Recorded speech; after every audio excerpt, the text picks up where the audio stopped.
Assalamualaikum warahmatullahi wabarakatuh. Alhamdulillah wassalatu wassalamu ala Rasulillah sayyidina Muhammad ibn Abdullah wa ala alihi wa sahbihi wa man wala wa la haula wa la quwwata illa billah, amma ba'du. Seperti biasa sebelum kita mulai kita kirim Fatihah. Al-Fatihah hadratin Nabi Mustafa habibina Muhammad sallallahu alaihi wasallam wa jamil anbiya wal ula wa ila jamil habaib saghira kabira wa karam wa masyariqil ardi wa ala jamil muslimin muslimat wa jumlah amal amilin khususan ila sahibi kitab Hidayatul Hidayah Asy-Syaikh Imam Muhammad bin Muhammad Al-Ghazali wa la sahibul kitab Al-Aham Al-Habib Hasan bin Al-Kaf wa la Habib Abdullah Syadi wa Hasan Syadi wa Hasan Syadi wa Hasan Harun wa la Habib Amin bin Musaid dan juga kepada orang tua kita Al-Habib Anis bin Abu Bakar Ridwan, juga kepada Kiai Abdul Hamid Bata-Bata, kepada semua ulama-ulama, para habaib, para orang-orang tua kita yang telah mendahului kita. Mudah-mudahan oleh Allah diampuni dosa-dosanya, diterima amal ibadahnya ala diniyah kulli nitasali wa hadratin Nabi Muhammad sallallahu alaihi wasallam. Al-Fatihah. A'udzu billahi minasyaitonir rajim. Bismillahirrahmanirrahim. Alhamdulillahi rabbil alamin arrahmanir rahim maliki yaumiddin. Iyyaka na'budu wa iyyaka nasta'in. Ihdinas siratal mustaqim siratal ladzina an'amta 'alaihim ghairil maghdubi 'alaihim waladdallin. Amin. Bismillahirrahmanirrahim. Kita mulai dengan kitab Hidayatul Hidayah.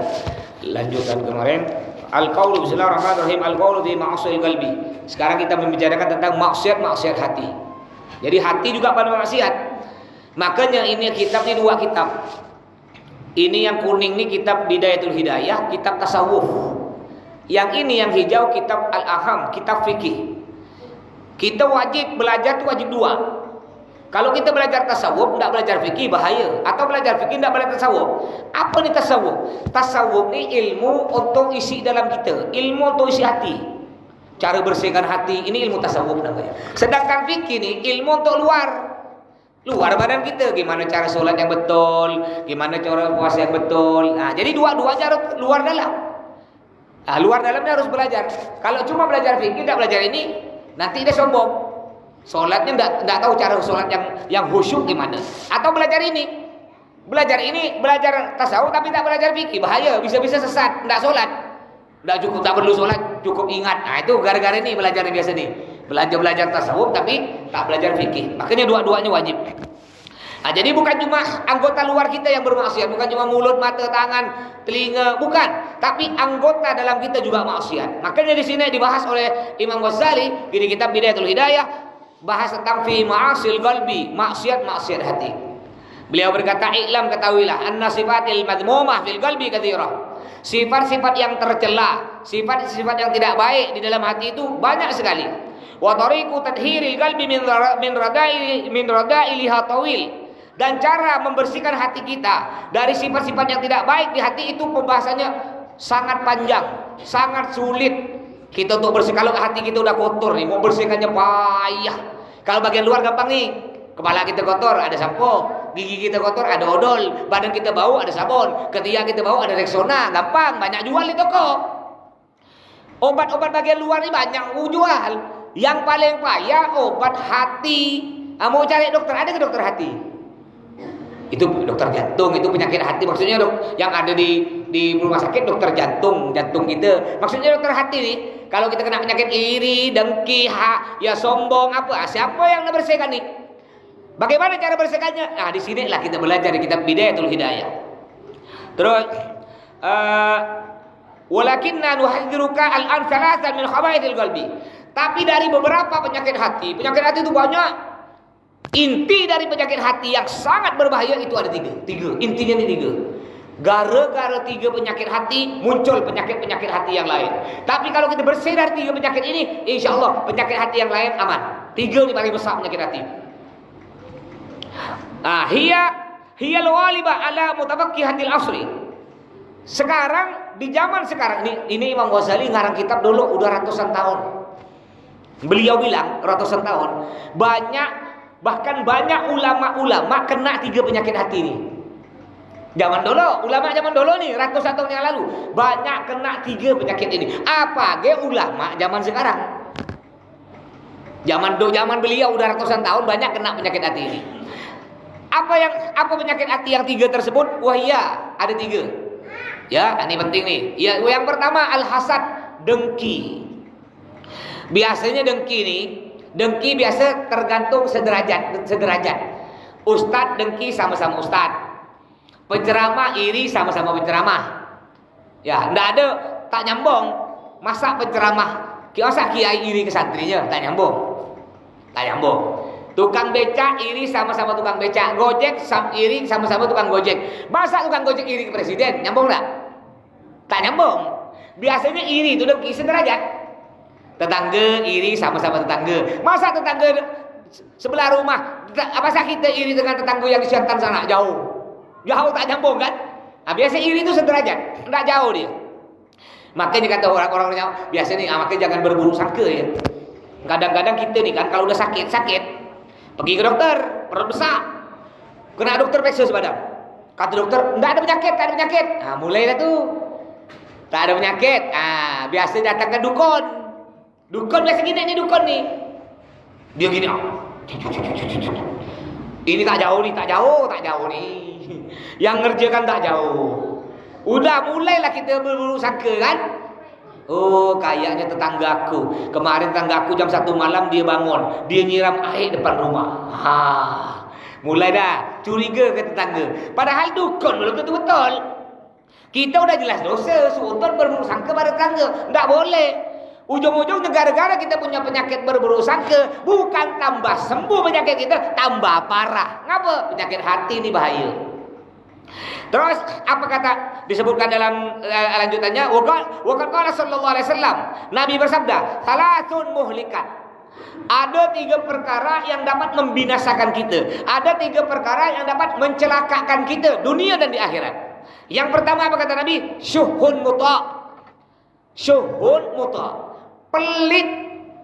Pelit yang dituruti. Bahasa Arabnya pelit itu Pak, bakhil. Dijelaskan di sini ini. Mana tadi? Apa itu bakhil? Kita kan sering bakhil itu ini bakhil. Bakhil itu Pak pelit kelas teri. Pelit kelas teri bahasa Arabnya bakhil. Apa itu bakhil? Walladzi yabkhul bima fi yadi ala ghairi. Yang dinamakan orang bakhil itu orang yang tidak mau memberi barang dia kepada orang lain. Dia punya duit tak mau sedekah, itu bakhil. Ada lagi yang lebih bakhil, bahasa Arabnya syahih. Apa itu syahih? Wasyahih walladzi yabkhul bi ni'matillah. Orang yang syahih, yang super pelit di atas bakhil, dia bukan cuma pelit kepada orang lain, dia pelit juga untuk diri sendiri. Dia mampu beli lauk ayam tiap hari, tapi dia tak mau makan. Ya, mampu beli lauk ayam, tapi makan tempe terus. Dia mampu beli mobil, tapi tak mau beli mobil. Padahal mampu.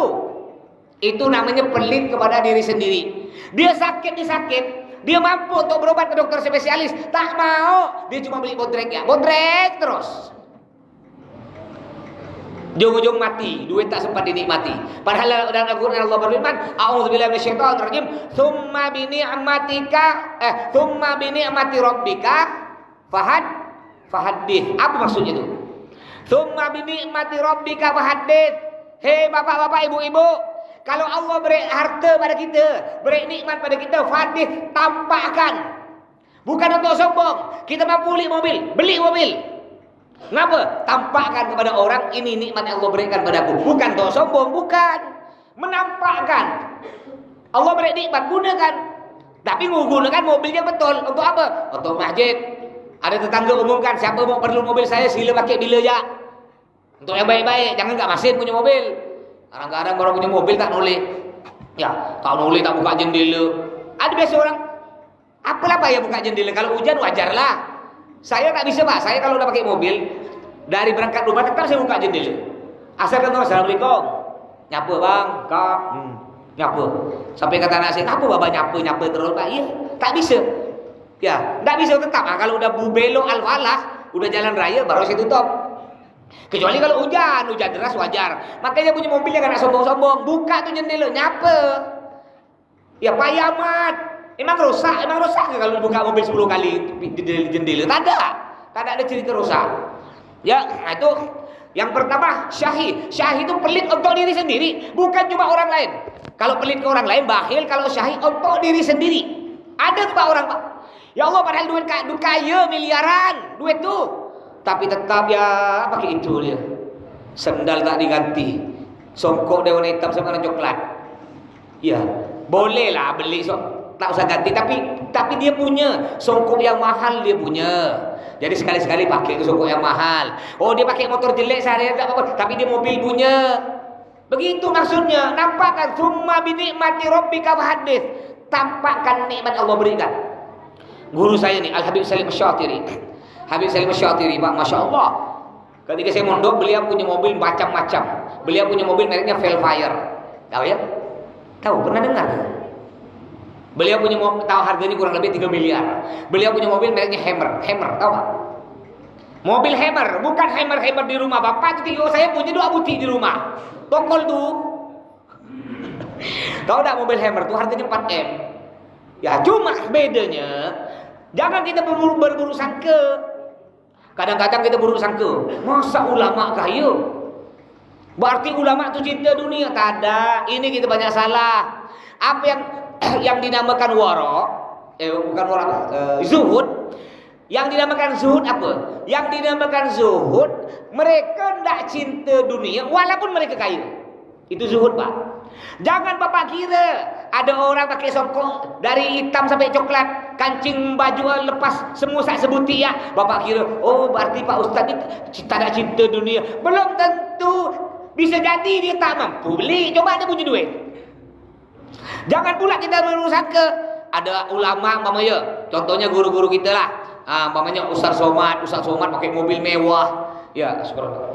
Habis Segabah Harun yang biasa ceramah di sini pakai mobil mewah. Lalu kita bilang, oh berarti Ustaz tak cinta, berarti Ustaznya cinta dunia. Belum tentu. Yang dinamakan zuhud, mereka tak cinta dunia walaupun kaya.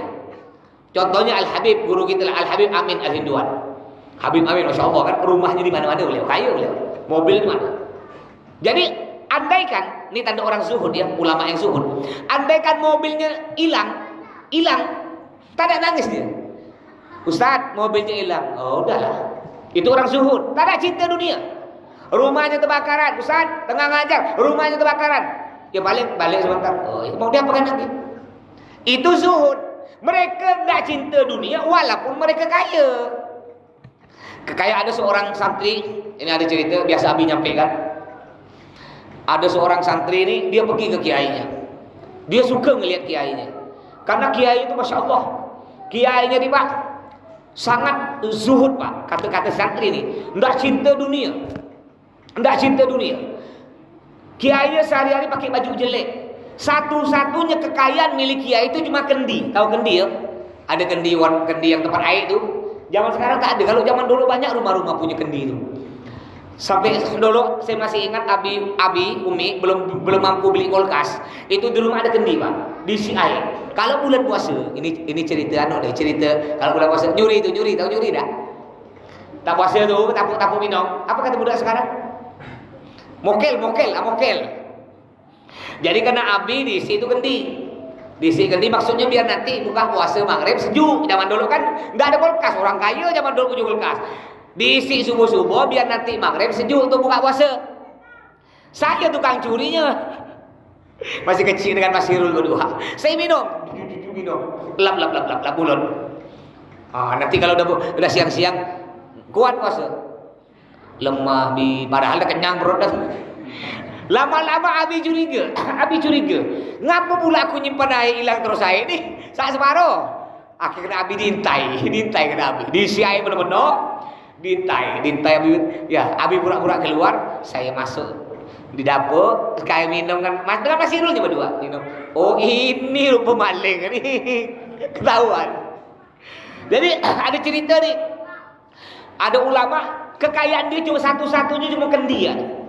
Masya Allah ulama ini punya muridnya suka ke ulama. Masya Allah dia bangga-banggakan ke orang. Nah lihat tak guru aku tak cinta dunia, mobil tak punya, motor tak punya, lihat rumah jelek, satu-satu kekayaan dia kendi ya.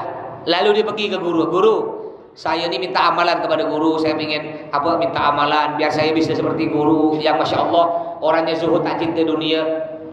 Apa kata gurunya? Oh kau pergi aja kau ke guru aku. Ke guru aku lebih tinggi lagi, gurunya guru.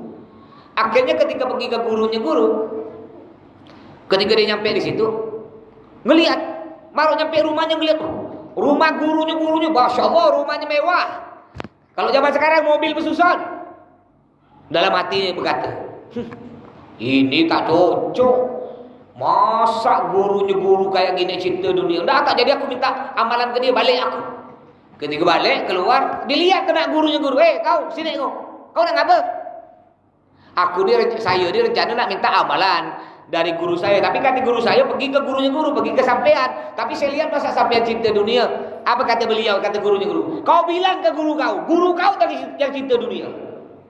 Bilang guru kau ya, jangan cinta-cinta dunia ya. Terkejut dia. Masa aku bilang guru aku cinta dunia? Ya cinta dunia itu kau dalam hati dia lah. Guru aku tak punya apa-apa, motor, mobil tak punya, rumah udah mereng-mereng dah. Dia punya kendias putih. Kau bilang guru aku cinta dunia? Kau bilang ke guru kau, kata yang gurunya guru, bilang guru kau sana, jangan cinta-cinta dunia ya. Bingung tak? Boleh tuh Pak, bingung Pak. Yang cinta dunia kan dia nih, gurunya guru. Malah guru aku yang miskin bilang cinta dunia. Balik pergi ke guru tadi, guru yang punya kendi. Apa kata guru aku? Kata yang guru yang punya kendi. Kata guru besar, anggaplah guru besar. Kata guru besar, saya terkejut gak? Guru, ya padahal rumah guru besar, kaya dia. Apa kata guru besar? Kata guru besar, bilang ke guru kau jangan cinta dunia. Saya tak terima lah guru. Guru yang tak punya apa-apa cuma punya kendi. Astagfirullah, terkejut nih. Guru yang punya kendi terkejut, ambek di kendi, dibanting kendi, pecah. Pecah, terkejut lah murid. Ngapa pula dibanting guru? Betul guru aku, guru besar betul. Aku nih cinta kendi nih. Gara-gara kendi takut pecah. Aku sholat ingat kendi. Aku tidur ingat kendi. Saking sayang kendi nih. Aku ngajar ingat kendi. Gara-gara kendi, betul kata guru aku cinta dulu. Dipecahkan tuh kendi Pak. Jadi jangan Bapak sangka kalau ada orang pakai songkok dia robek, udah coklat dah songkok tu, baju koyak-koyak, sendal sebelah-sebelah, lalu Bapak kira, oh ini Pak Ustaz tak cinta dunia. Belum tentu, kebetulan tak punya duit. Coba dia punya duit. Juga jangan kita berburuk sangka ada ulama pakai mobil mewah harga 10 miliar, lalu kita bilang itu ulama cinta dunia. Belum tentu. Makanya yang dinamakan zuhud itu ndak cinta dunia walaupun mereka kaya. Punya mobil 10 miliar hilang senyum, itu zuhud. Saya ingat ketika saya taklim di Dalwah, itu pada waktu ketika saya taklim ada Ustaz Qaimuddin, Ustaz Qaim. Insyaallah yang anaknya mondok Dalwah, insyaallah tahu Ustaz Qaim. Saya tengah taklim, Pak. Ketika taklim, lalu datang santri bekejar. Assalamualaikum Ustaz. Ya ada. Anak Ustaz ditabrak motor. Oh, slow ya Pak. Oh, di mana sekarang? Ada Ustaz yang bawa ke rumah sakit. Ya udah, anak mau ngajar dulu selesai, kalau nanti baru lanjut rumah sakit. Ngajar Pak. Selesai ngajar baru rumah sakit. Kalau kita gimana kira-kira? Anak tabrak motor, siut, loncat gitu kan? Itu Masya Allah. Tapi udah kelas tinggi dah, kelas tinggi. Terus, jadi dua yang dapat membinasakan, mencelakakan kita. Yang pertama syuhun muto, pelit berlebih. Yang kedua wahawan muttaba, suka ngikut hawa nafsu. Nafsu pingin ini diikut. Makanya kalau kita pingin sukses berhasil, lawan tuh nafsu.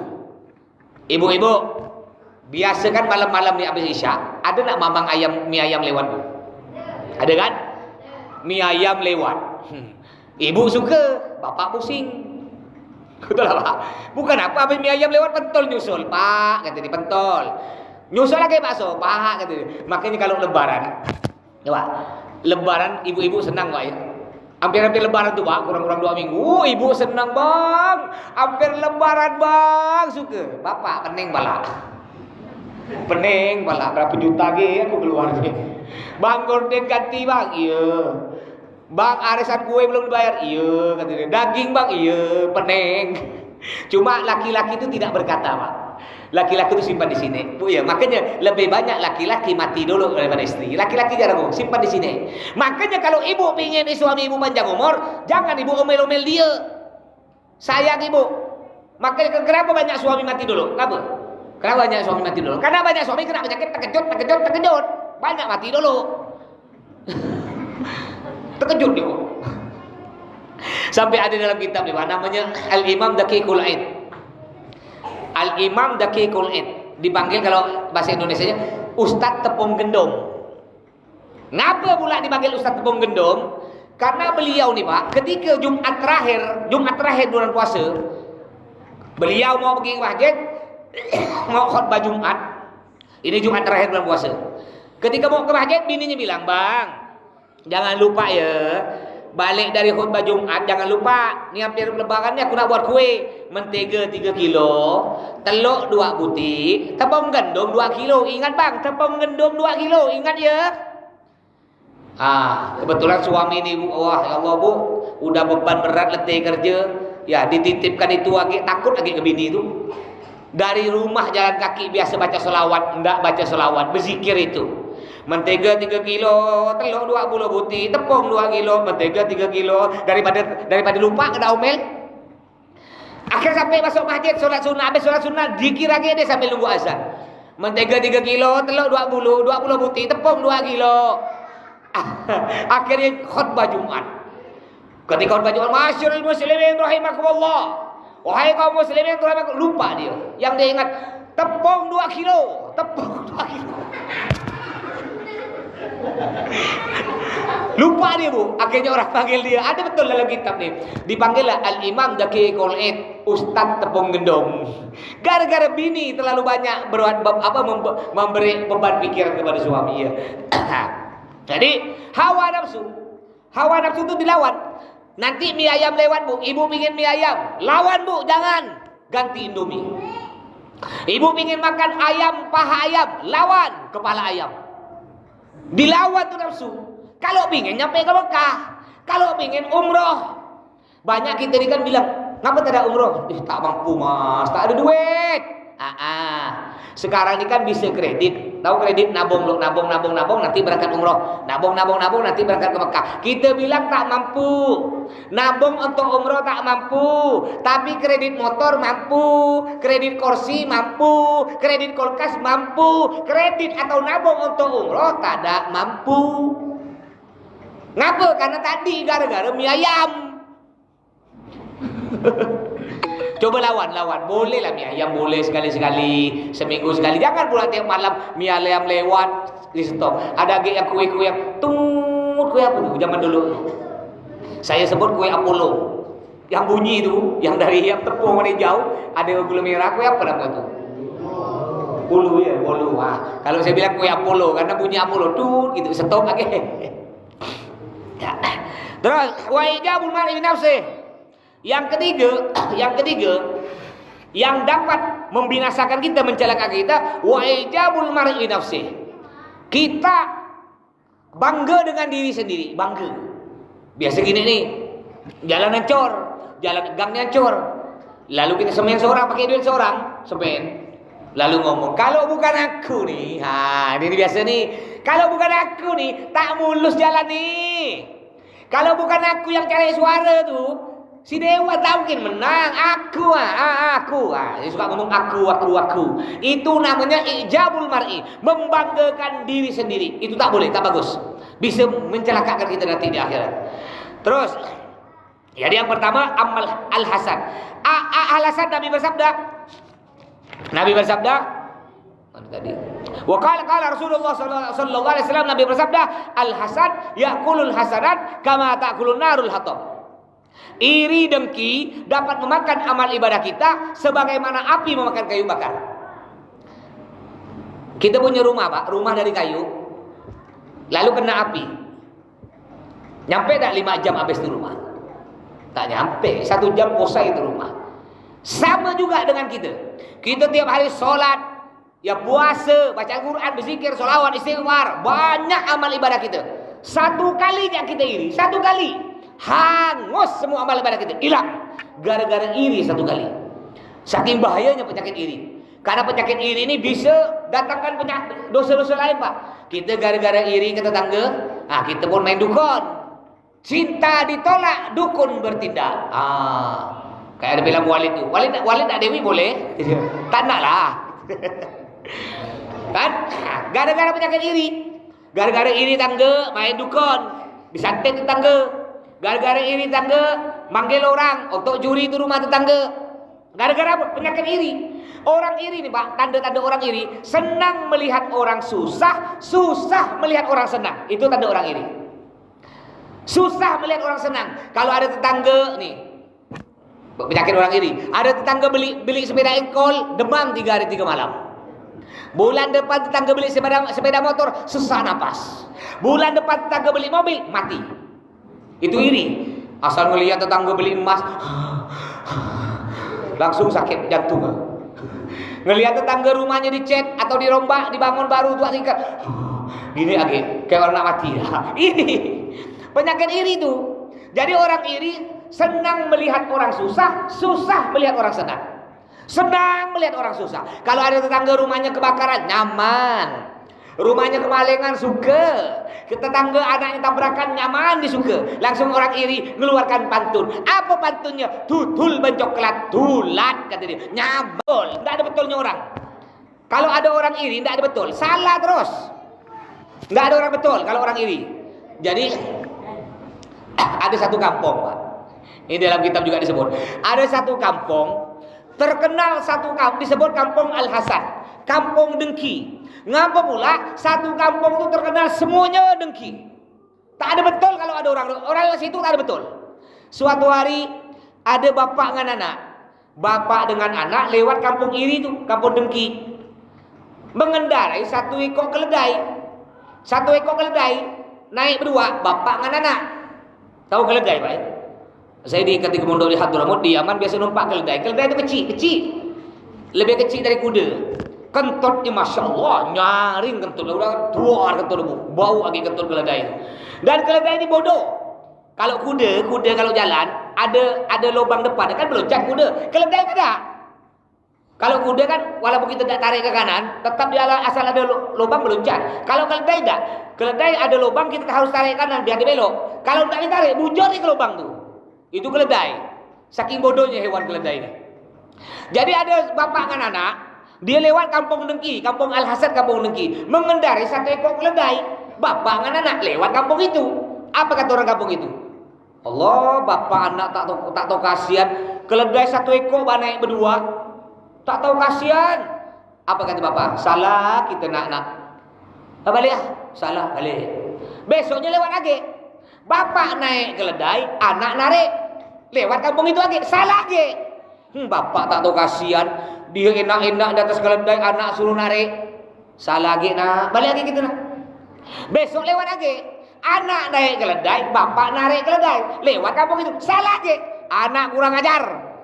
Dia enak-enak atas keledai, bapak suruh narik. Kurang ajar, mana anak tak punya sopan santun kata. Ya Allah, salah terus. Yang betul bagaimana Pak? Yang betul bapak dengan anak nekol keledai, baru betul. Itu orang iri itu. Makanya bu hati-hati, ibu-ibu nih biasa nih. Hati-hati bu ya. Buang penyakit iri bu. Ya, biasanya yang paling banyak punya penyakit iri itu yang paling banyak ibu-ibu. Enggak semua bu, enggak semua. Kebanyakan, enggak semua bu ya. Enggak semua. Ini ada cerita nih bu, ada cerita. Ada seorang istri, dia ini iri dengki pada tetangga. Kalau ada tetangga sebelah rumah beli barang, dia tak mau kalah. Dia harus beli barang lebih bagus, lebih banyak dari tetangga sebelah rumah. Tak mau kalah. Suatu hari Pak Bu, tetangga sebelah rumah beli kulkas 4 pintu. Ada ke? Anggaplah cek-cek lah, nama cerita cek-cek. Tetangga sebelah rumah beli kulkas 4 pintu. Ibu dengki tak mau kalah. Dia lapor pada suami, bang, kita tak boleh kalah dengan tetangga bang. Tetangga sebelah rumah beli kulkas 4 pintu. Abang harus belikan adik kulkas 6 pintu. Oke, besok cari di pasar tengah. Kebetulan punya suami kaya, mampu baik. Kadang-kadang ada suami kaya mampu tapi masen ada tuh bu. Ketika tidur dengan ibu saking takut duit diambil istri, dompet simpan dicapu ke jalan katuk dia takut takut bini nyuri.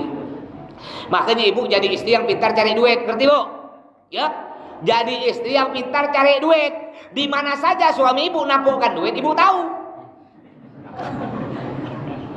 Ketika ibu dapat duit suami, ibu nanya, bang, ini duit apa bang? Kata suami, itu duit sial. Ngapa pula duit sial bang? Iyalah, udah aku tabungkan masih ketahuan kau sial duit tuh. Sedang gak istri kita nih pak?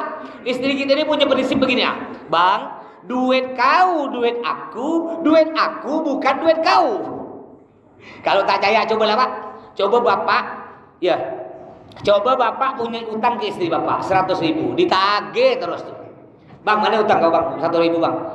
Cepatlah bang, lama aku bayar bang. Nah sekarang balik. Istri bapak punya utang ke bapak 40.000. Cobalah bapak tagih. Mak, manut tang kau ke bini kau hitung-hitungan kau ni kata. Betul lah. Sama ya. Sama, saya pun sama. Jadi akhirnya dibelikanlah kena suami kulkas 6 pintu di pasar tengah. Ya, ndak mau kalah dengan tetangga sebelah rumah. Dapat sebulan, Bu, tetangga sebelah rumah beli motor 2 butik.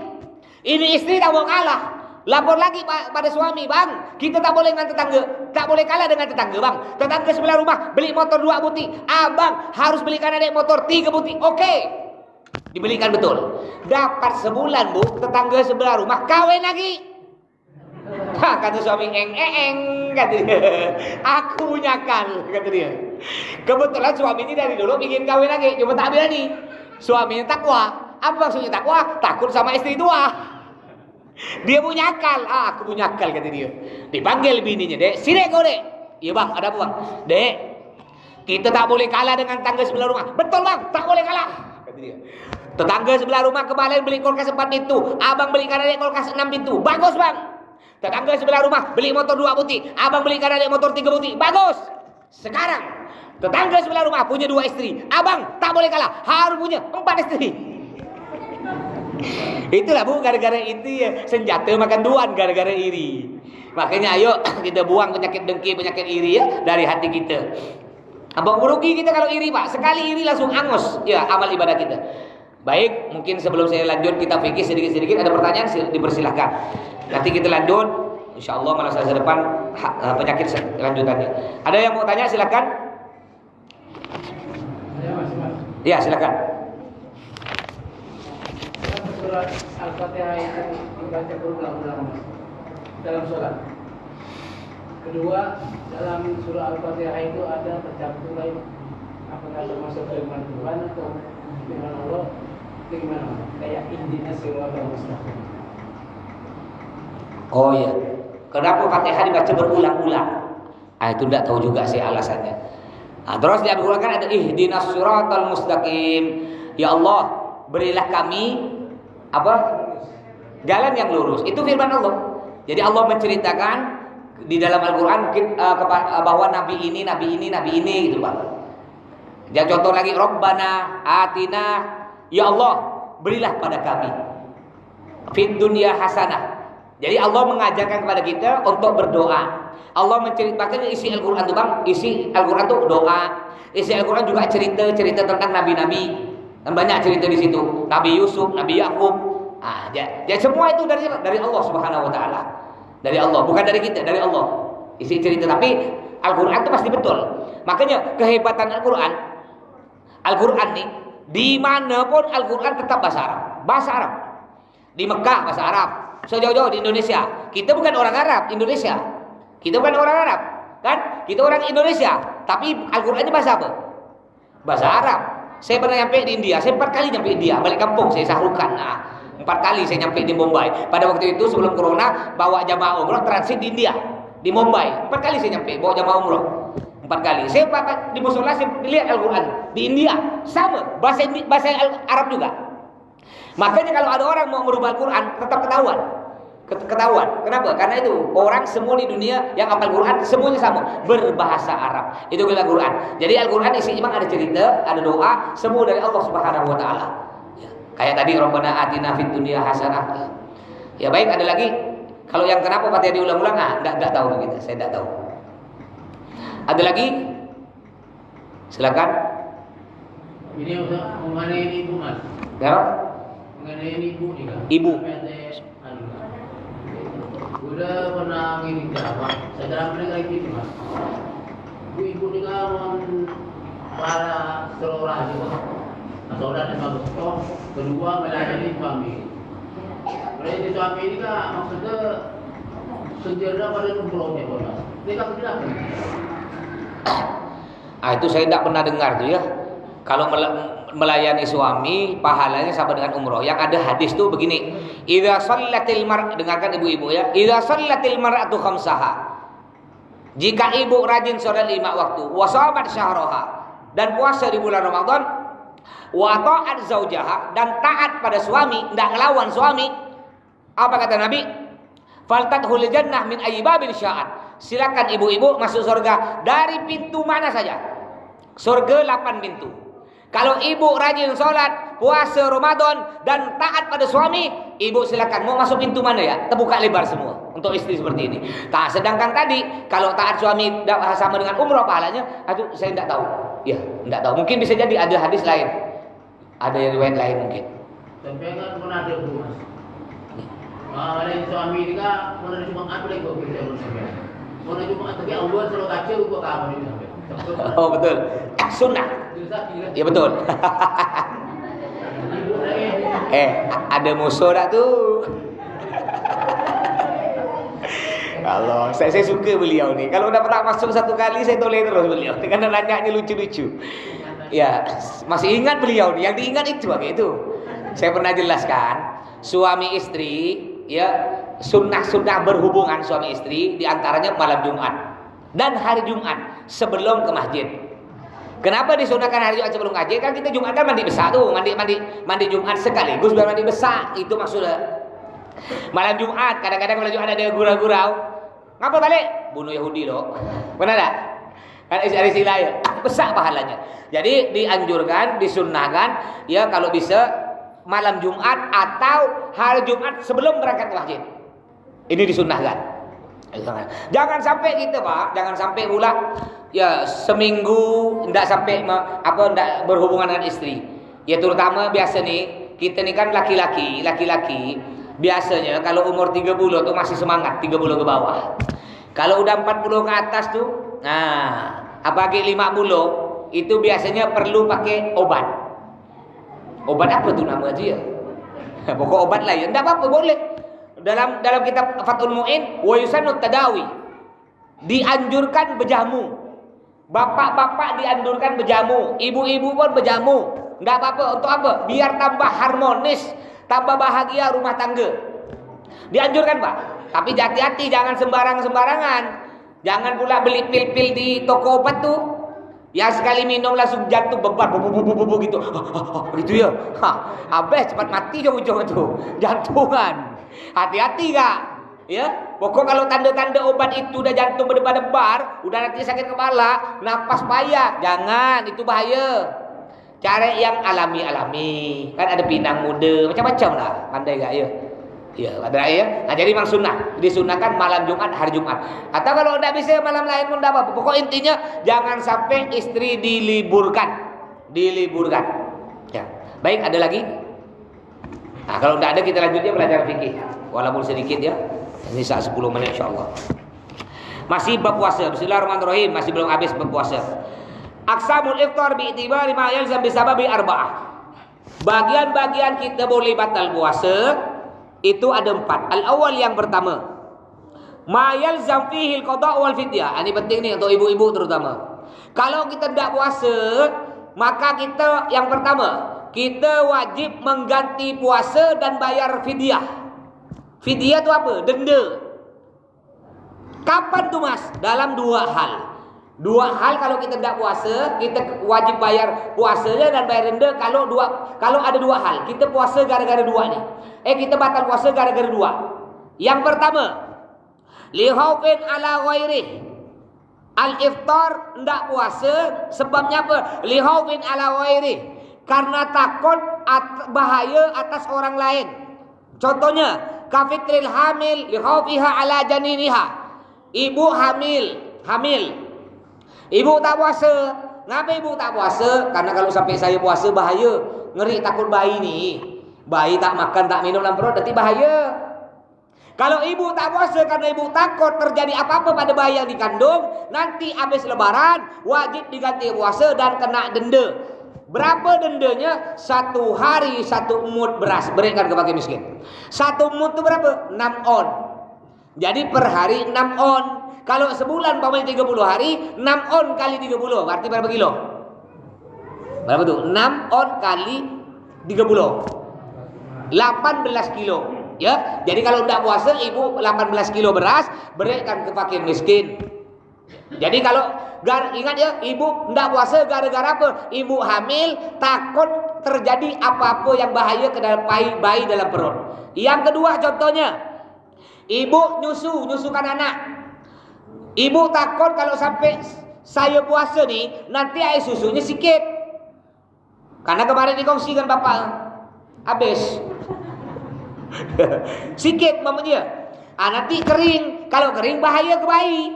Kalau ibu takut ibu puasa sampai susu kering bahaya ke bayi, maka nanti habis lebaran ibu wajib ganti. Puasa diganti ibu. Ibu puasa enggak? Wajib ganti. 30 hari ibu tak puasa, 30 hari ibu ganti puasa dan kena denda per hari 6 on.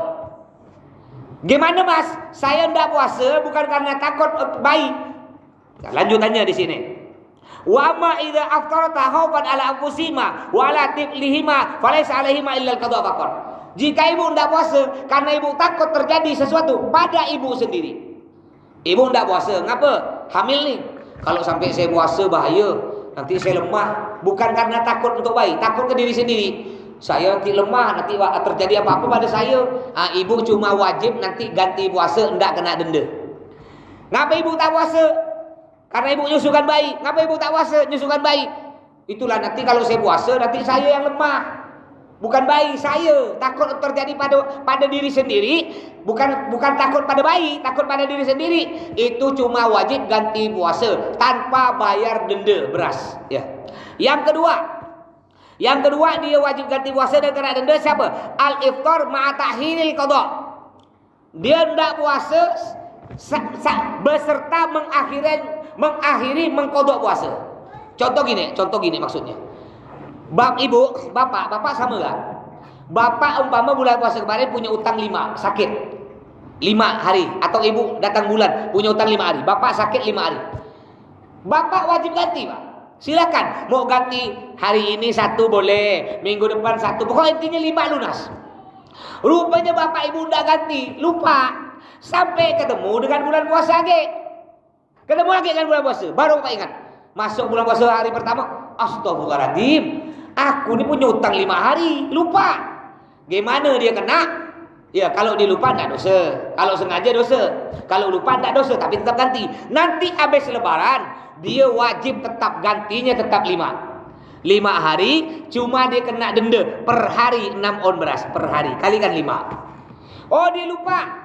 Udah nyampe tahun ini dia tak ganti sampai tahun depan lagi. Berarti kan 2 tahun.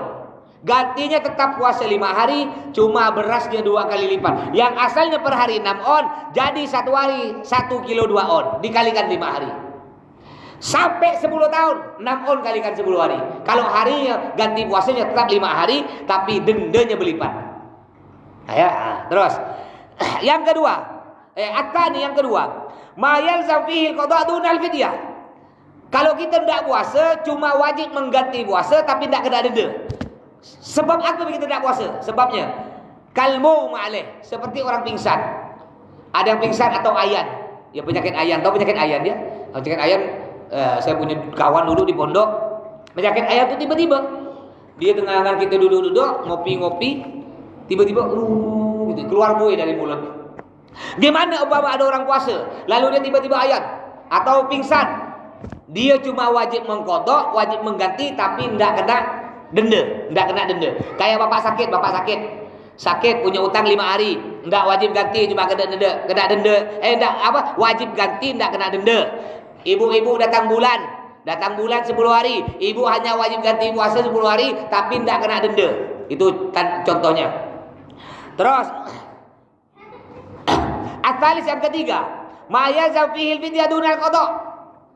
Wajib bayar denda tapi tak wajib mengganti puasa. Dia cuma wajib bayar denda tapi tak wajib ganti puasa. Siapa mereka? Mereka kasyaihin kabir, seperti orang dah tua sekali. Orang tua sekali, umur dah 100 dah. Contohnya nenek saya, Banyik, umminya itu umurnya kurang lebih 100-an. Banyik. Itu dah tak kuat puasa. Nanti banyak gimana? Dia kan dah tak bisa puasa. Dia tidak wajib ganti puasa, dia cuma ganti wajib bayar fidyah, bayar tebusan per hari 6 on, kalikan 30 hari 18 kilo. Siapa yang mengeluarkan? Ya anak-anaknya.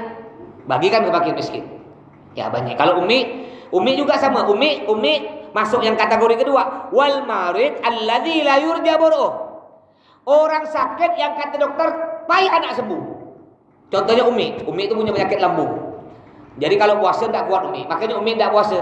Tidak puasa, tidak wajib ganti, tapi tidak wajib ganti puasa, cuma ganti bayar denda per harinya 6 on. Tapi dengan syarat kata dokter, bahaya kalau puasa nih. Dan ini penyakit bahaya nggak sembuh nih. Bukan kita yang ngira-ngirakan, yang ngomong gitu dokter. Gitu dari dokter, bahaya Pak kalau Bapak puasa tambah parah. Nanti insya Allah habis lebaran saya mau ganti. Jangan Bapak ganti, bahaya Pak, penyakit ini bahaya dah. Ya naudzubillah, ada penyakit yang kebanyakan meninggal, penyakit yang perutnya keras tuh. Liver. Ada santri itu 3 meninggal. Subay, mungkin kenal Subay, sopirnya Abi dulu. Liver. Yang kedua kanker payudara, Bu. Ya mudah-mudahan oleh Allah diselamatkan semua ya, oleh dari penyakit-penyakit yang berbahaya. Yang keempat, yang terakhir, yang keempat, Arabi, yang keempat, ma yalzam fihil qada walal fidyah. Ndak wajib ganti puasa dan ndak wajib bayar denda. Nah, ini yang keempat nih. Kalau tadi yang ketiga kan ndak wajib ganti puasa tapi wajib bayar denda. Orang tua, terlalu tua atau sakit yang ndak mungkin sembuh. Yang keempat, ndak wajib bayar puasa, tak wajib bayar denda. Siapa mereka? Kafitril majnun, kalau Bapak Ibu mau boleh. Seperti tak puasanya orang gila. Mau kalau mau tak usah ganti puasa, tak usah ganti duit. Tak usah gila loh. Akto-akto kan kepala ke dinding. Tapi ada syaratnya gilanya. Gilanya ada syarat. Kafitril majnun, seperti ndak puasanya orang gila, ghairil muta'addi mujibi jununih, yang tak sengaja gilanya. Gilanya bukan sengaja, bukan nanti Bapak mikir berarti kata Mas Toto tadi dalam kitab, biar tak ganti puasa, biar tak ganti denda, gila loh. Bapak paling atu-atukan parah ini. Langsung gila betul. Nanti kalau sembuh wajib diganti. Kenapa? Karena gila yang sengaja. Beda kalau gila tak sengaja. Ada rohim, tahu kenal rohim? Ada yang laki-laki itu tidur di kelas tuh. Kadang-kadang tidur di kuburan. Masya Allah. Sejak saya berhenti mondok tahun 2004. Saya berhenti dari Dalwa tahun 2004, dapat sebulanan lah. Rohim tiba-tiba muncul. Tidak tahu dari mana. Namanya bukan rohim. Ceritanya tuh. Namanya bukan rohim. Ya ada Subay almarhum manggil dia rohim. Akhirnya dipanggil betul, semua orang manggil dia rohim. Tapi alhamdulillah sampai sekarang tidak pernah ngamuk. Kayak santri, ngantri tuh Pak, makan dengan santri Pak, bawa rantang, ngantri. Kena santri kerja, ngantri berdiri dia, tiap hari. Makan siang, makan sore, ngantri. Itu Masya Allah, orang gila ya normal, masih mau ngantri dia. Dan saya belum pernah lihat si rohim itu sakit. Padahal makan kotor-kotor, tak ada mandi, tak ada basuh tangan, sehat terus. Tidak pernah lihat dia batuk-batuk, ya tak pernah. Masya Allah ya, karena Allah betul-betul dijaga. Itulah Allah Maha Adil Pak ya. Jadi Allah Maha Adil Pak ya. Kalau orang tak berduit kayak kita nih Pak, kayak kita yang tak berduit nih, paling sakit pilek, demam, batuk, obat bodrek, doa ibu sembuh. Karena Allah tak diberi penyakit bahaya-bahaya kita. Kenapa? Tahu Allah Maha Adil. Tak berduit. Coba orang kaya penyakit dia, jantung, pasang ring 300 juta. Coba Bapak kena penyakit jantung. Dengar berita jantung Pak Bapak pasang ring 300 juta, mati langsung.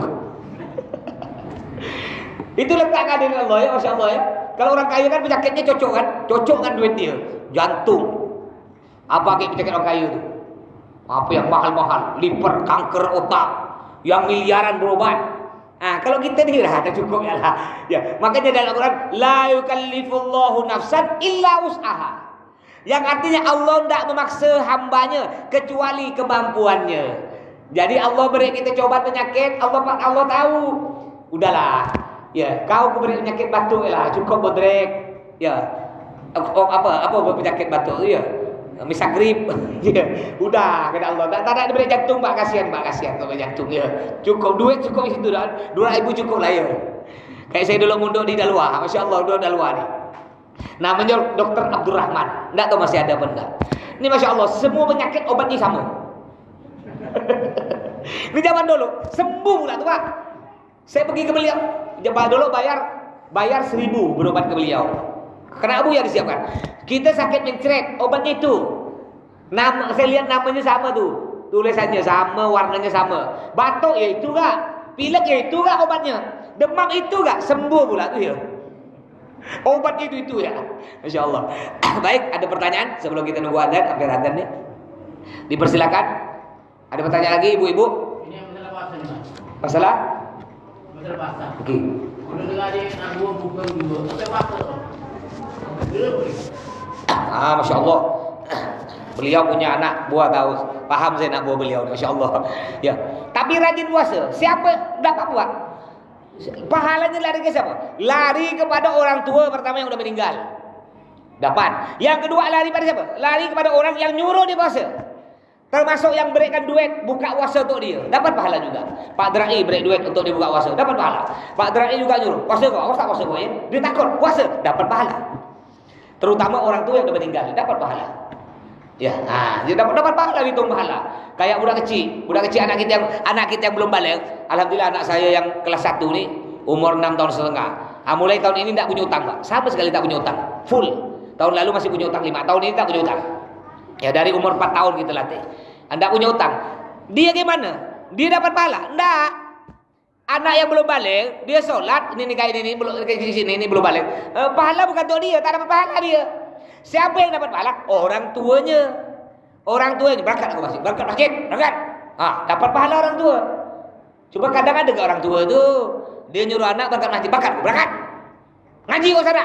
Anak pun berangkat ke masjid, ngepit Quran pun kejar. Bapak berangkat enggak? Ngepit ayam. Bukan Quran, ayam dikepit lagi dia. Tapi masih mending, Pak. Walaupun kita ngepit ayam, anak kita berangkat masjid ngepit Quran, siapa tahu kita nanti ketika nak dipangkong, kena malaikat banyak dosa, anak kita pun bela. Jangan malaikat. Memang bapak saya ni banyak dosa. Tapi alhamdulillah Pak malaikat, gara-gara dia keras saya suruh masjid, saya bisa baca Al-Quran. Saya bisa jadi Pak Ustaz. Bisa-bisa kita diampuni Pak dosa. Gara-gara anak. Ya, makanya kata orang tua zaman dulu, jangan pula kau ni nak, jangan pula aku tak pandai ngaji, kau pun tak pandai ngaji. Itu hebatnya orang tua zaman dulu. Orang tua zaman dulu tak pandai baca Quran tapi hebat baca Al-Quran. Sedangkan orang sekarang terbalik, hebat baca Quran, hebat main HP tapi tak tahu baca Al-Quran. Itu bedanya. Perosaknya apa ini masuk HP. Udah ada nih. Dan sampai sini insyaallah kita ketemu malam Selasa yang akan datang. Mudah-mudahan semua sehat panjang umur ya. Terutama Abi Umi doakan mudah-mudahan Abi Umi sehat panjang umur. Kurang lebihnya mohon maaf. Wassalamualaikum warahmatullahi wabarakatuh.